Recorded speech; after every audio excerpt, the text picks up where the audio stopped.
Pai, do Filho e do Espírito Santo. Amém. Crux sacra sit mihi lux, non draco sit mihi dux, vaderetro satana, non quam suad mihi vana sunt mala quilibas, ipse venerabibas. Do Pai, do Filho e do Espírito Santo. Amém. Nós, na última aula, vimos então como surgiu esta ideia da Escola de Frankfurt, tão famigerada Escola de Frankfurt, que tem este objetivo fixo de destruir a cultura ocidental, que é esta ideia importada de Georg Lukács, e de fazer ruir a superestrutura que está acima e justifica ideologicamente a estrutura capitalista baseada nos fundamentos de Karl Marx, que é a ideia importada de Karl Korsch, principalmente naquela sua palestra, que tornou-se um grande livro famoso dentro do movimento comunista, que é Marxismo e Filosofia, de 1928. Então, você pensa que Stalin estava um ano no poder quando essas ideias já estavam fervilhando e sendo revistas dentro do movimento comunista. É importante fazer uma nota de rodapé neste curso que nem todo comunista é um comunista adepto do marxismo cultural.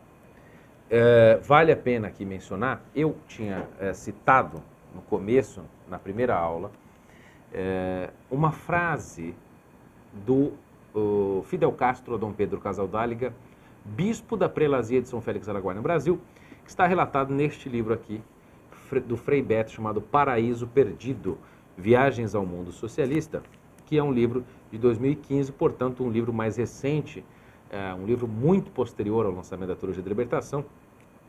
Esta frase que Frei Beto disse a Dom Pedro Casaldáliga: a Teologia da Libertação é mais importante que o marxismo para a Revolução Latino-Americana, afirmou o líder cubano. Isso em setembro de 1985. Está na página 146 deste livro.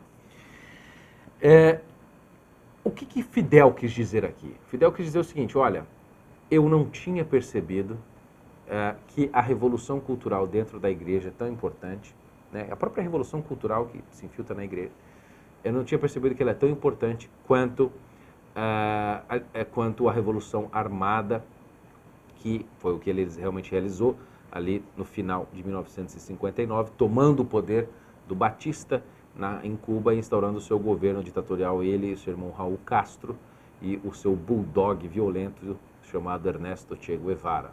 Então o Fidel, por exemplo, é um exemplar muito singular desta oposição que, assim, ele não tomou o poder em Cuba pela força. Nunca fez isso. Fidel nunca tomou o poder em Cuba pela cultura. Ele fez isso através das armas. Ele fez uma revolução violenta, muito violenta, em Cuba, como está relatado, por exemplo, naquele livro que eu mostrei na aula anterior, que é o livro Negro do Comunismo. Então, isto não é um consenso entre os comunistas. O movimento revolucionário socialista, que é um espectro muito amplo de linhas de ação, ele não é uniforme na sua abordagem. Você tem N tipos de abordagens, mas todos podem ser colocados dentro desse espectro de mentalidade revolucionária socialista comunista. Então, tem vários. Tem gente ainda hoje que acredita que a tomada do poder deve ser feita por meio de uma revolução armada.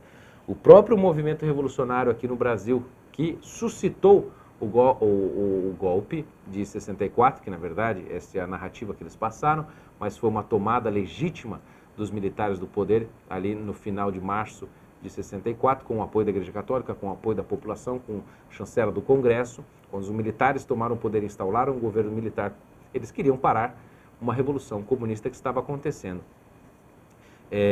no Brasil.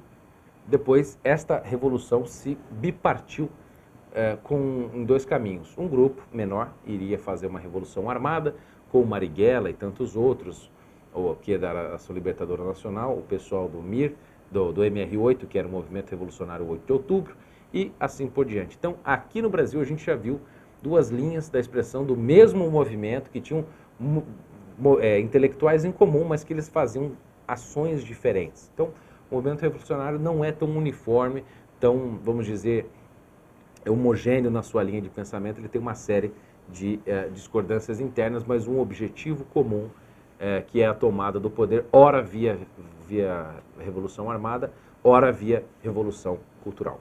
Mas a escolha da Escola de Frankfurt foi por fazer uma revolução estritamente cultural.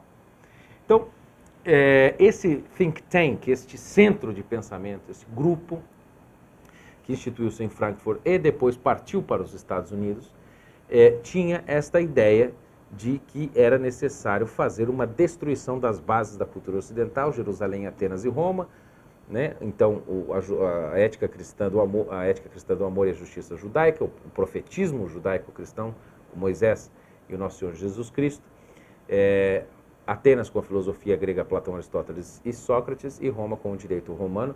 Era preciso, então, dissolver e renovar, fazer ruir, aliás, essas pilastras, para que, então, a cultura viesse abaixo, então, uma nova sociedade pudesse emergir com uma nova consciência, e, então, eles tomariam o poder. Este é o objetivo principal. Então, este era o centro, o núcleo duro da sua concepção, e isto motivou, então, todos os seus estudos, livros, como, por exemplo, este livro aqui, que eu vou fazer uma citação interessante dele, um livro de Theodor Adorno e Max Horkheimer, chamado Dialética do Esclarecimento. Nós vamos ler aqui e entender por que é que Adorno e Horkheimer fazem uma crítica tão pesada e incessante à cultura, por exemplo, do cinema. Isto é muito importante a gente observar como eles analisam as coisas. E essa escola de Frankfurt, que foi estabelecida, contava com vários nomes de grandes intelectuais que influenciam o pensamento brasileiro, o pensamento ocidental, mas o pensamento brasileiro, que este é o nosso principal foco aqui, como o Max Horkheimer, o Theodor Adorno, como eu já mencionei neste livro, o Walter Benjamin, o Jürgen Habermas. Quem aqui está assistindo e já estudou direito em alguma faculdade no Brasil, certamente já ouviu falar de Jürgen Habermas, que inclusive tem um livro interessante dele, em que ele tem uma discussão, uma conversa com o Bento XVI sobre laicismo, Estado laico e etc. É um livro pequenininho, mas muito interessante se você quiser também ler este livro e aprofundar um pouco mais. O livro é pequeno, mas você consegue ter uma ideia do pensamento de Habermas. Tem um outro livro interessante dele que eu posso indicar a respeito da sua visão sobre fé. É um livro chamado Fé e Saber, que também é um livro pequeno, mas você pode compreender ali algumas visões que Jürgen Habermas tem a respeito da fé no momento de hoje. Não a época que ele estava aí fervendo com o pessoal da Escola de Frankfurt, mas agora que ele está esticando as suas análises para outros pontos. Nós temos aí o Herbert Marcuse, que escreveu o famoso livro Eros e Civilização, que estimulou a criação de movimentos como, por exemplo, o Woodstock, o amor livre, sexo livre, essa coisa. E temos aí o grande Erich Fromm. Esses eram os principais nomes da Escola de Frankfurt. Eles desenvolveram uma série de teorias, de análise, meios de ação, termos técnicos de análise da sociedade. E Adorno, Horkheimer e Marcuse fizeram o que eu chamo da síntese infernal. Síntese dos mestres da suspeita, que é, para usar aqui uma expressão do especialista em hermenêutica Paul Ricoeur, o francês. Os mestres da suspeita, segundo Paul Ricoeur, Marx, Freud e Nietzsche, Friedrich Nietzsche. Mas eu aqui tomo a ousadia de acrescentar aqui aos três mestres da suspeita de Paul Ricoeur, eu acrescento também Darwin, por causa das suspeitas que, nem tanto ele, mas aqueles que se apropriaram das suas ideias, lançaram sobre o mundo científico com toda a lenga-lenga do evolucionismo. Então, esses mestres da suspeita, principalmente Marx e Freud, Marx com a sua teoria sociopolítica econômica e Freud com as suas teorias a respeito da psicanálise, etc., principalmente esse determinismo freudiano, que a mim me incomoda muito. Marcuse, Horkheimer e Adorno criaram uma síntese, casaram Marx com Freud, para fazer ruir, tenham em mente sempre isso, os pilares da cultura ocidental. Para fazer ruir Jerusalém, para fazer ruir Atenas, para fazer ruir Roma. Diziam que a cultura ocidental era uma doença.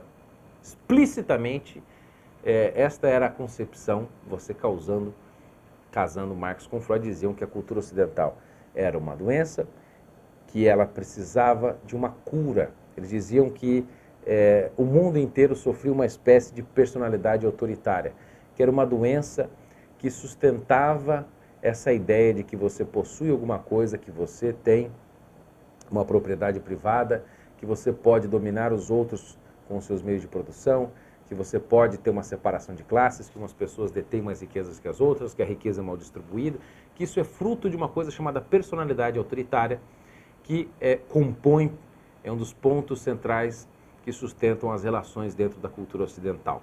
Isso espelha muito um texto que Horkheimer escreveu, um artigo dele muito importante, principalmente para as questões de gênero. É um estudo dele chamado Studien über Autorität und Familie, ou seja, um estudo sobre autoridade e família. E nesse estudo, Horkheimer, seguindo esta linha da personalidade autoritária como uma doença da cultura ocidental, Horkheimer chega à sua conclusão dentro deste artigo, obviamente, que o pai é, a figura central na família e que a família perpetua nas instituições esta ideia de autoridade. A criança é acostumada e forçada a obedecer os pais dentro da família e que isto isso faz com que se perpetue a partir da família e depois se espelhando e tendo suas repercussões dentro das outras instituições, na escola e etc. As crianças vão reproduzir esse modelo de autoridade quando elas constituem a sua família, então elas depois vão perpetuando para os seus filhos e assim por diante essa ideia de que a personalidade autoritária é uma coisa normal, segundo eles, que deveria então parar de existir. E isso sustentava essa cultura ocidental, que era uma espécie de doença coletiva que todo mundo sofria. Então a conclusão era o seguinte: se a sociedade é um problema, se a personalidade autoritária é um problema, usando obviamente muitos conceitos, muitas análises de Freud, casando isso com Marx, eles disseram o seguinte: se a personalidade autoritária é um problema e ela sustenta a cultura ocidental, se ela é a base de tudo, esta cultura ocidental, nós precisamos, e todo mundo está contaminado por ela, nós precisamos então fazer uma espécie de psicoterapia coletiva. Nós precisamos colocar a sociedade num divã. Nós precisamos colocar todo mundo num grande divã e fazer um tratamento coletivo em todos. Né? Então, antes de explicar qual era, por exemplo, um dos meios em que eles começaram a sensibilizar as pessoas com essa questão da personalidade autoritária, eu quero aqui para vocês compartilhar um trecho de um livro do Jürgen Habermas, um livro mais recente dele, de 2006, chamado Time and Transitions. Foi publicado em Nova York pela Polity Press.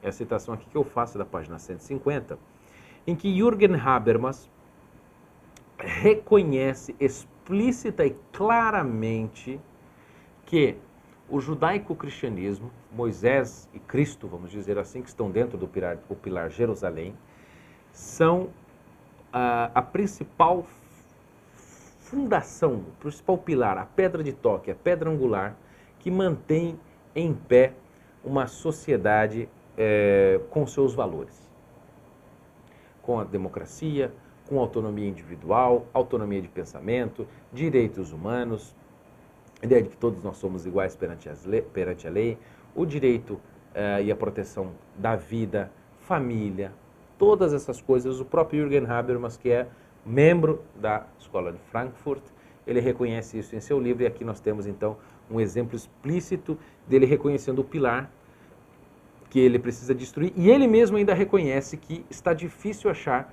um outro pilar que possa substituir o primeiro. Então, eu vou ler aqui o trecho para vocês de Jürgen Habermas.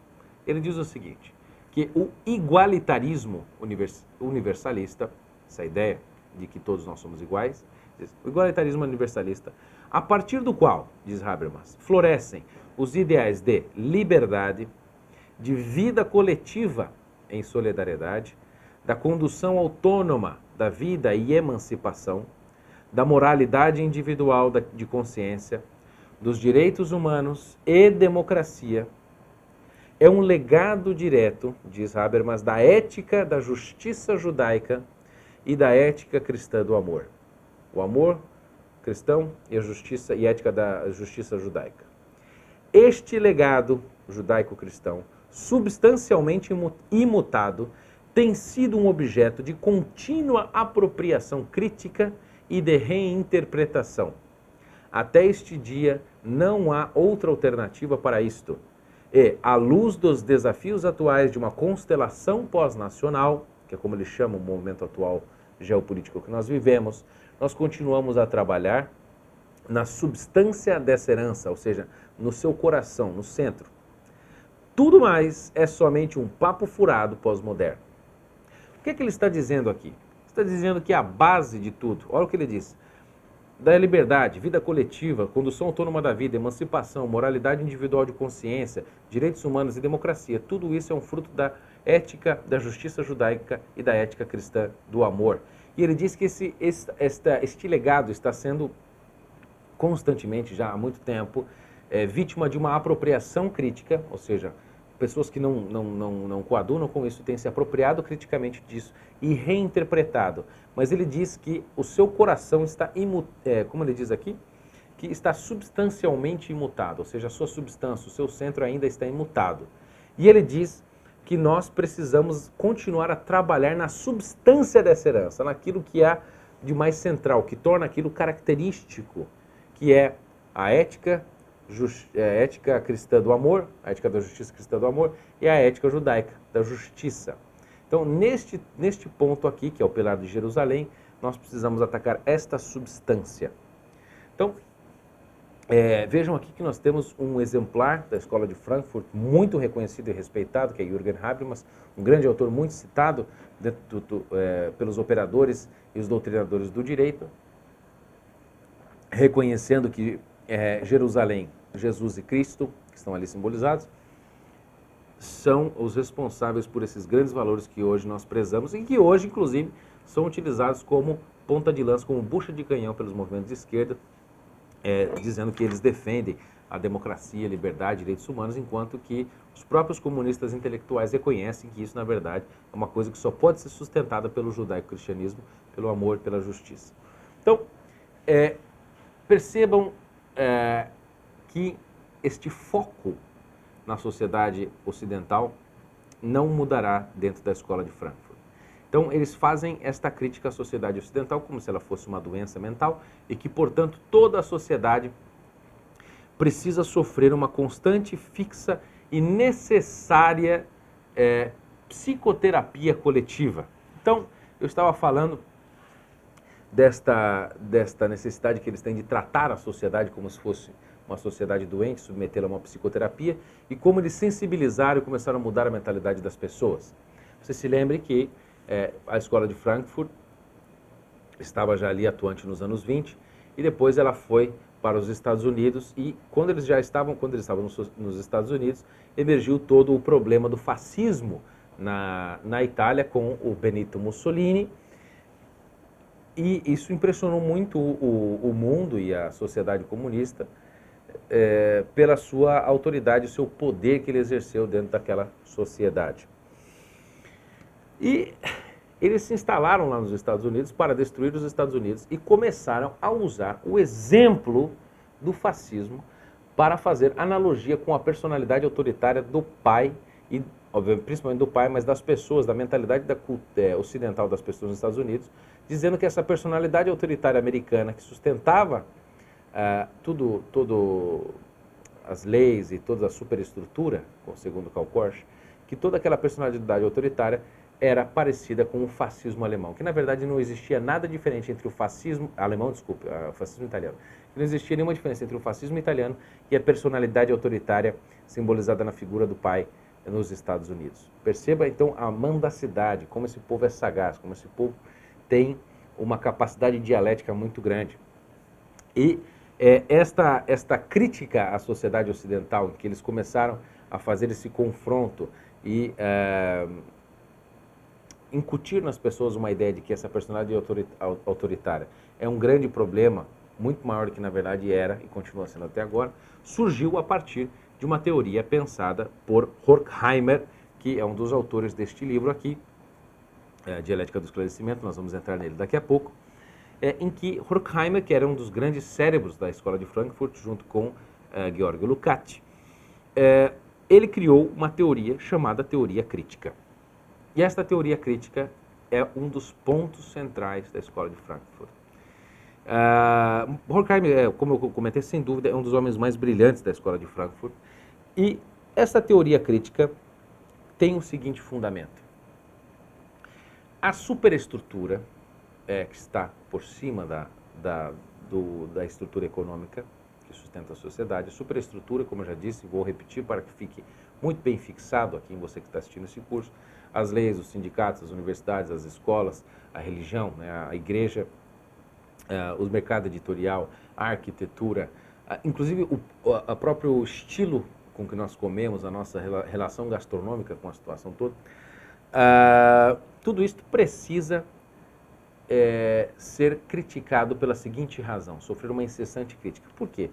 Porque esta estrutura precisa ruir, porque a cultura ocidental precisa ruir, porque ela é o que molda a cabeça das pessoas e impede que elas aceitem esta nova sociedade, façam esta parte desta revolução e então permitam o surgimento de uma nova sociedade perfeita comunista. Então, portanto, nós precisamos mudar a sociedade. Se esta cultura é o que impede as pessoas de fazer a revolução, esta cultura precisa ser destruída e precisa ser criticada no sentido negativo. Nós precisamos submetê-la a uma crítica incessante, forte, em qualquer aspecto. E esta crítica tem o objetivo de gerar uma espécie de suspeita de todos contra todos, de tudo contra tudo. Tudo precisa ter um aspecto negativo, precisa ter um suposto interesse por trás. Você não age, por exemplo, motivado simplesmente por isso segundo a teoria deles, você não age simplesmente por uma motivação moral intrínseca interior sua. Não, você na verdade está querendo fazer parte da sustentação de um sistema hegemônico. Quando o pai dá uma palmada no seu filho, não, ele não está querendo corrigir o seu filho para que ele seja uma boa pessoa. Ele está ali inconscientemente ou subconscientemente cumprindo o seu papel de perpetuação da personalidade autoritária e sustentando, portanto, os sistemas de opressão que permitem que exista a diferença entre classes e a opressão de burgueses com proletariados. Entendeu?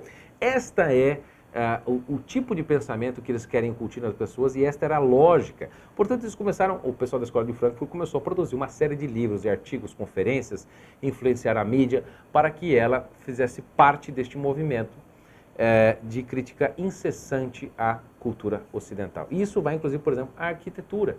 Quando você você vê uma igreja com uma arquitetura muito, por exemplo, gótica, você fala que aquela arquitetura rebuscada, ou uma arquitetura barroca, por exemplo, rebuscada, cheia de ouro, toda rococoseada, né?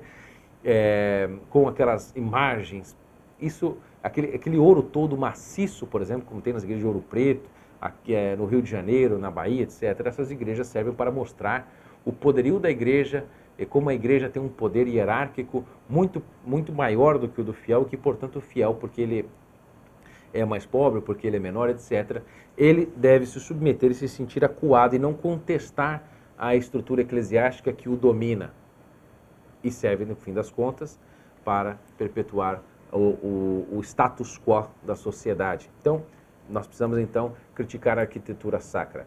A música, quando você, por exemplo, publicamente toca uma assovia, canta uma canção afinadamente, você pega lá, sei lá, uma asa branca, uma canção conhecida por todos aqui no Brasil, você cantarola esta canção muito afinadamente, muito perfeitamente, publicamente, você na verdade não está querendo apenas se divertir ou demonstrar a sua felicidade perante as pessoas, você está querendo mostrar às pessoas como você tem um domínio da harmonia, do ritmo e da melodia da canção e que, portanto, você está querendo demonstrar a sua superioridade. Então, Adorno chega a este ponto no nível da crítica cultural. Então, eles queriam demonstrar, por exemplo, que a democracia americana, que a cultura americana, que essa personalidade autoritária era semelhante ao fascismo italiano, que a autoridade paterna é um espelho da autoridade fascista. E para isso, por exemplo, eu quero ler um trecho aqui de uma crítica cultural que Adorno e Horkheimer fazem neste livro aqui, da Dialética do Esclarecimento, aos meios de produção. Este é um capítulo deste livro em que eles estão criticando a indústria cultural. Então, Adorno e Horkheimer diz o seguinte a respeito da indústria cultural, principalmente a respeito dos filmes sonoros que tinham começado a surgir nesta época. Eles dizem o seguinte, que as distinções enfáticas que se fazem entre filmes de categorias A ou filmes de categoria B, ou entre histórias publicadas em revistas de diferentes preços, perceba que é só cultura que eles estão acessando aqui, tem menos a ver com o seu conteúdo do que com sua utilidade para a classificação, organização e computação estatística dos consumidores. Vocês estão dizendo o seguinte, não importa a classificação que você dá ao seu filme, se ele é um filme de boa qualidade ou de péssima qualidade, o que importa mais é a classificação, organização e computação estatística de quem vai consumir este filme, porque importa perpetuar uma indústria cultural que irá sustentar, portanto, a cultura. Continuam eles.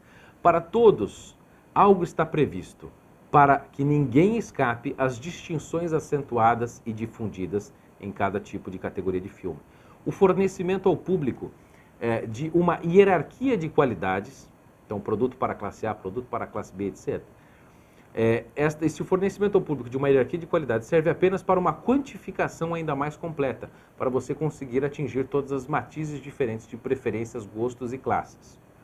Cada qual deve se comportar como que espontaneamente, em conformidade com o seu nível social. Portanto, cada pessoa se comporta espontaneamente, segundo eles, conforme o seu nível social, previamente caracterizado por certos sinais, e escolher a categoria de produtos de massa fabricada para o seu tipo.